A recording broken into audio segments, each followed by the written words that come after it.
どうもこんにちは、大輔です。本日は入国拒否が心配で国の移動できずにいらっしゃる方、そんな方に向けた動画なんですね。こんな時期ではありますが、いるんじゃないでしょうか。こういう方ね、何かの理由でどうしても渡航せざるを得ないっていうね。でもそんな時に心配になるのが、相手国から入国拒否を受けちゃうんじゃないかっていう、そんな点だと思いますよ。本動画はそんな問題を解決する一つの答えがあるかと思います。もう一方でね、当面予定はないよと、海外行く予定ないよって方が、これはほとんどだと思うんですけど、そんな方に対しても役立つ内容になっています。入国拒否のね、リスク以外にも、パスポートなくしちゃったよとか、病気にかかっちゃったよとか、事故に遭っちゃうとかね、いろんなトラブルに活用できるね、知識になります。逆に言えば、この知識を知っていない方は、海外渡航ね、危なっかしくて、しょうがないっていう見方もできるんじゃないかと思いますので、ぜひ最後までご覧いただければと思います。なぜ本日こんな話をしようかというとですね、実は最近マニアックなご質問をいただくことが多くなってきました。例えば、どんなご質問があったのかっていうのをご紹介をしましょう。イギリス在住の日本人女性のね、視聴者さんからのご質問でした。Kサウスさんという方ですね。コメントありがとうございます。この視聴者さんですね、イギリス人の旦那さんがいらっしゃって、お子さんもいるということですね。そんな方が今住んでいらっしゃるイギリスからポルトガルに渡航をね、する必要があるということで、ポルトガル入国ができますかっていうね、そんなご質問だったんですね。で、ひとまずね、僕のステータスっていうのも皆さんにね、共有をしてきますと、海外渡航が直近で、一応ね、年に10回はある私なんですけども、イギリスとポルトガル、両国ともに訪れたことはありませんということでですね、しかしながらね、こんな僕を頼ってご質問いただけましたんでね、嬉しかったんですよ。なので、できるだけのことをお調べしてお答えをさせてもらいました。まず一つ目はですね、この視聴者さんのケースでは、イギリスからポルトガルへの渡航だったわけですので、よってね、ポルトガルに対する入国規制情報をね、どこを見たらいいのかなっていうことから考え始めたわけなんですね。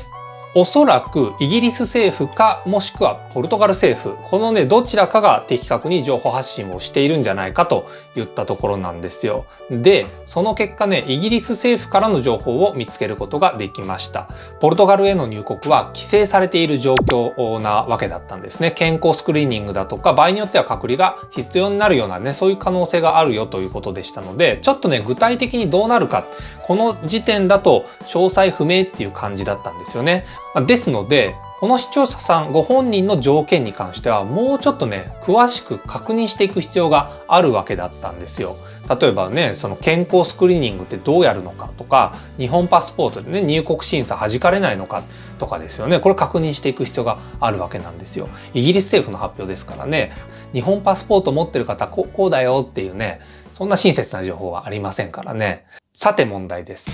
この詳細情報、一体どこに問い合わせればいいんでしょうか？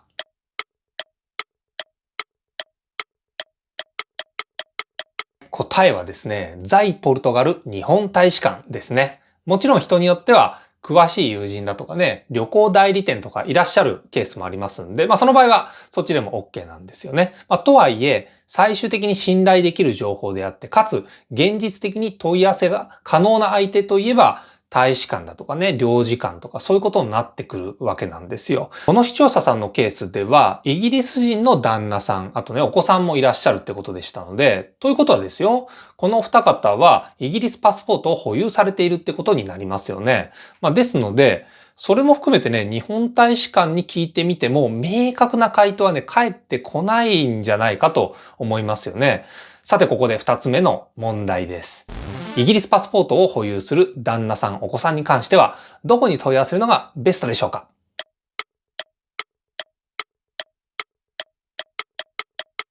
答えは、在ポルトガルイギリス大使館ですね。といってもね、イギリス大使館ってググっても出てきませんのでね、外国の組織ですから、もちろん英語名で何て言うのかっていうのを知らなくちゃいけませんよね。僕もね、これ調べてみました。ブリティッシュエンバシー・リスボン。ということで、組織がね、名前出てきましたので、こちらがポルトガルの首都であるリスボンに置いてあるですね、イギリス大使館ということになります。ということで、これらの事柄をね、この視聴者さんにはお答えをさせていただいたんですね。これを調べていて、イギリス特有の注意点に関しても気づきましたので、皆さんに共有をさせていただきます。それは、イギリスの EU 離脱の話なんですよね。これはね、今年1月末から適用されていますんでね、イギリスの EU 離脱、一般的にはブレグディッシュというふうに呼ばれてますね。ブリティッシュとイグジットのね、そこから来る造語ですよ。ところでイギリスって英国とかね、ブリティッシュって言ってみたり、UK って言ったり、イングランドって言ったり、いろんな呼び方ができるんでややこしいですよね。厳密に言えば、イギリスとイングランドって微妙に定義違うんですけどね。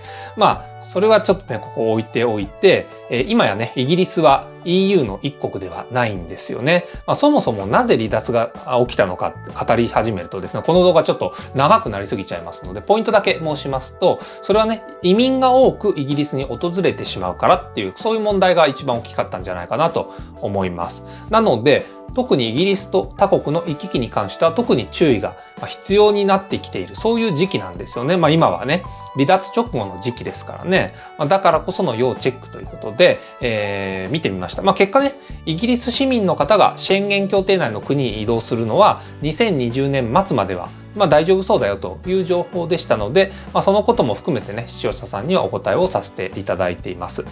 とはいえね、これはあくまでもコロナがなかった場合の話ですので、今いずれにせよ詳細の確認が必要な点には変わりないんですけどね。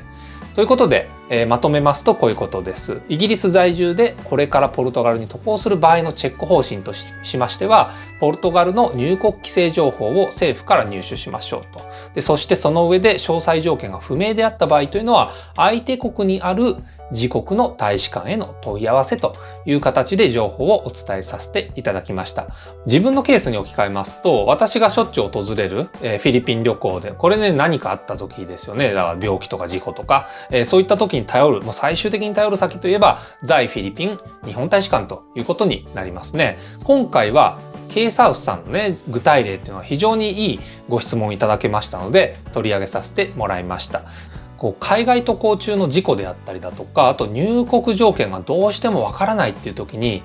頼れる方がね、身の回りにいない場合っていうのはありますよね。そんな時にどうしようもなくなったら最後は大使館に確認というね、こういう観点に関してはどこの国に訪れた場合でも共通なんじゃないかと思いますんでね、ここは押さえておきたいポイントですよね。そして国が大きい場合、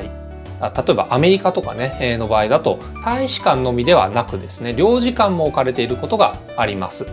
でこの領事っていうのが何なのかなんですけど、例えばビザの発行手続きだったり、パスポートの再発行、病気にかかった時に日本語が通じる病院を紹介してくれたりね、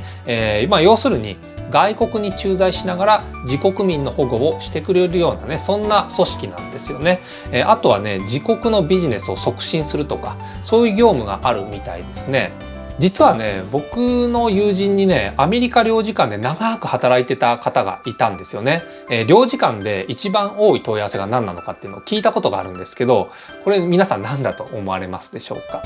それね、パスポート紛失っていう風に言ってましたね。なんとなくイメージ湧きますよね。割と海外トラブルにおける最終防衛ライン的存在ですのでね、押さえておきましょうと。大使館っていうのは領事を含んでおりますので、問い合わせ先は渡航先の国にあるね、自国の大使館、もしくは一番近くの領事館があればね、それでも OK ということなんですね。はい、こんなところで、本日のお話は以上になるんですけども、いつもね動画を見てくださってる、皆さん、チャンネル登録いただいてる皆さん、本当にありがとうございます。モチベーションをねいつももらっています。特にコメントをくださる皆さんに関しましては、僕にねいろんな気づきを与えてくださってますので、非常に感謝をしております。今週に関してはライブ配信の方を日曜日の午後4時から実施しようと思いますので、お時間ある方、ぜひお会いできると嬉しいなと思います。それでは、さよなら。